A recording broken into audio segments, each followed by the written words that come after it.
সৌমিত্রকে নিজের ছেলের বিয়েতে নিমন্ত্রণ করেও খেতে দেননি উত্তম কুমার। কেন এমন করেছিলেন মহানায়ক? বাঙাল ঘটি, চিংড়ি ইলিশ, ইস্টবেঙ্গল ও মোহনবাগান নিয়ে দুভাগে ভাগ বাঙালিরা, তেমনি উত্তম সৌমিত্রকে নিয়েও চর্চা রয়েছে। কে বড় অভিনেতা তা নিয়ে চায়ের আড্ডায় এখনও তর্কের ঝড় ওঠে। কিন্তু সিনেপ্রেমী মানুষদের মধ্যে এমন লড়াই চললেও উত্তম ও সৌমিত্রর মধ্যে ছিল এক গভীর বন্ধুত্ব।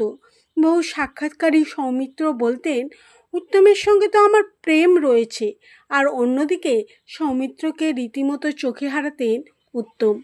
পুলু নামে ডেকে স্নেহ করতেন, তবু সেই স্নেহের পুলুর সঙ্গেই এমন এক কাণ্ড করেছিলেন উত্তম, যা দেখে হতবাক হয়ে গিয়েছিলেন সৌমিত্র।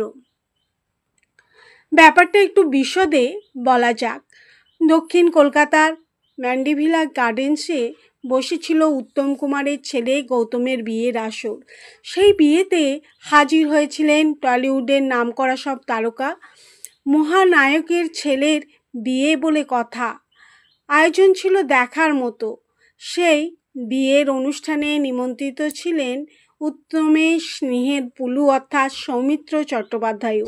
বিয়ে বাড়িতে উপস্থিত অন্যান্য অতিথিদের সঙ্গে আলাপ সেরে সৌমিত্র পা রাখলেন খাবার জায়গায়। হঠাৎই দূর থেকে উত্তম শুরু করলেন চিৎকার, পুলু ওদিকে যাস না। উত্তমের গলা শুনে তো সৌমিত্র রীতিমতো চমকে গেলেন। তারপর সৌমিত্রর দিকে উত্তম এগিয়ে এসে বললেন, তুই খাবি না, এখানকার খাবার তোকে খেতে দেব না। মহানায়কের মুখে এমন কথা শুনে অবাক সৌমিত্র।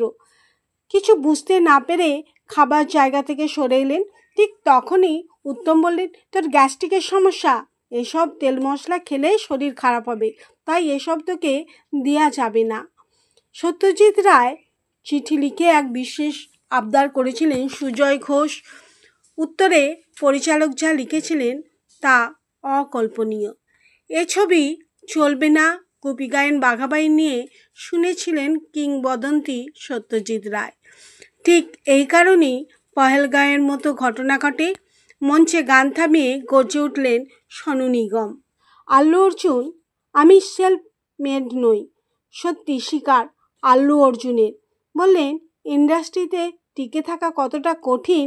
ঠিক তারপরেই উত্তম তার স্ত্রী গৌরী দেবীকে বললেন, পুলুর জন্য মিষ্টি দই নিয়ে আসো তো, পুলু এগুলোই খাবে। সেদিন সৌমিত্র উত্তমের এমন কেয়ারিং রূপ দেখে সত্যি আপ্লুত হয়েছিলেন। বিয়েবাড়ির ব্যস্ততার মাঝে উত্তম যে তার শরীর খারাপের কথা বলেননি, তা জেনে সত্যিই নতুন করে উত্তমের প্রতি শ্রদ্ধা বেড়ে গিয়েছিল সৌমিত্র। তথ্যসূত্র আমার দাদা উত্তম তরুণ কুমার।